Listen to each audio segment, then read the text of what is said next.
ઘણી બધી વખતે મને એવું થતું હતું જ્યારે મને જેસ્ટેશનલ ડાયાબિટીસ ડાયગ્નોઝ થયું હતું કે વાય મી, મને જ કેમ થયું.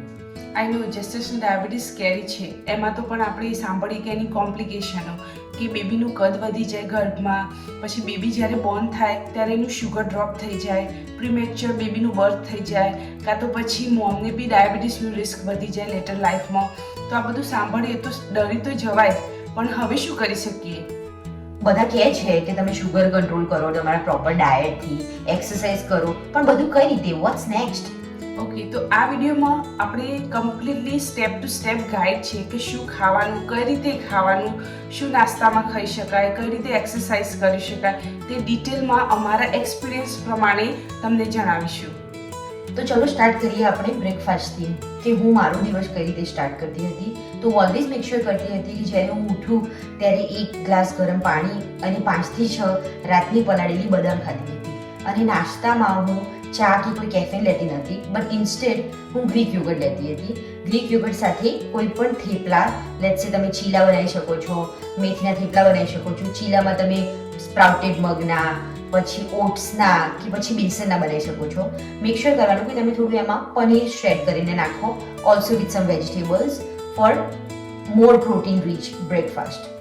Okay, sounds good. તો આપણે લંચ માટે બી એ રીતે જ પ્રોટીન રીચ ફૂડ આપણા ગોલ છે. તો પ્રોટીન રીચ માટે દાળ, જે આપણે દાળ ભાત શાક રોટલી ખાઈએ બપોરે, એમાં દાળનું પ્રમાણ વધારે કરી દેવાનું.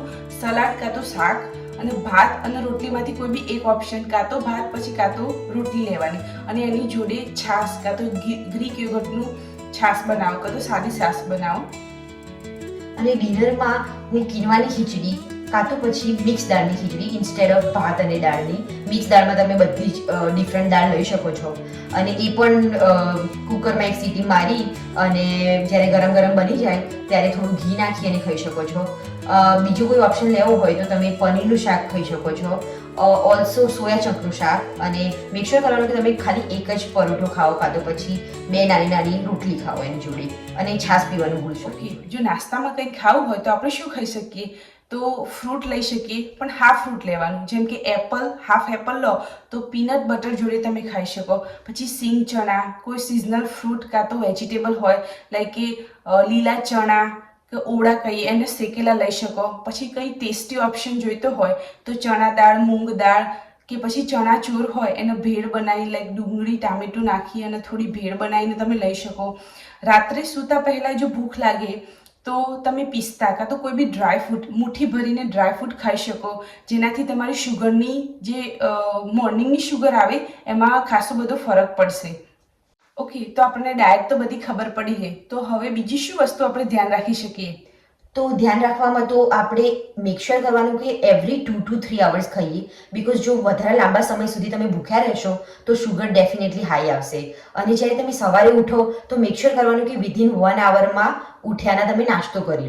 અને બીજી વસ્તુ એ છે કે આપણે ગુજરાતી છીએ એટલે આપણે રોટલી ખાવાની ઈચ્છા તો થાય જ, બટ ઘઉંની રોટલીની જગ્યાએ તમે બાજરાની, જુવારની કે પછી રાગીની રોટલી ખાઈ શકો છો. અને બોનસ ટીપ એક છે કે જો તમને બ્રેડ ખાવાની ઈચ્છા થાય તો તમે એ બ્રેડને ફ્રીઝ કરી અને બીજા દિવસે ખાઈ શકો છો. તો એમાં શુગર સ્પાઇકમાં 20%, અરાઉન્ડ 20% જેટલો તમને ફરક જોવા મળશે. પણ મેક શ્યોર કરવાનું કે જ્યારે તમે ફ્રીઝ કરેલી બ્રેડ ખાઓ ત્યારે એને પ્રોપરલી કૂક કરો.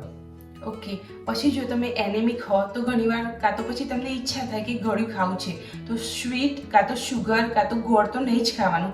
પણ આખું મીલ લીધું હોય, તમે પ્રોટીન ઇન્ટેક સરખું લીધો હોય તો આખા મીલ પછી તમે એક ખજૂર ખાઈ શકો, ઓનલી એક ખજૂર ખાઈ શકાય.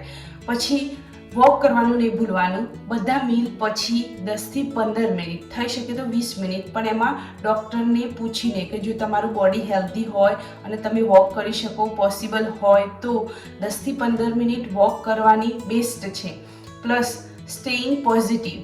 આઈ નો ડાયાબિટીસ હોય કે પ્રેગ્નન્સી હોય, બહુ બધા હોર્મોનલ ચેન્જીસ થતા હોય બોડીમાં, પણ પોઝિટિવ રહેવાનું બહુ જરૂરી છે તમારા માટે નહીં અને બેબી માટે બી. તો પ્લીઝ સ્ટે પોઝિટિવ અને પ્લીઝ સ્ટે વિથ અસ અને ફોલો ફોર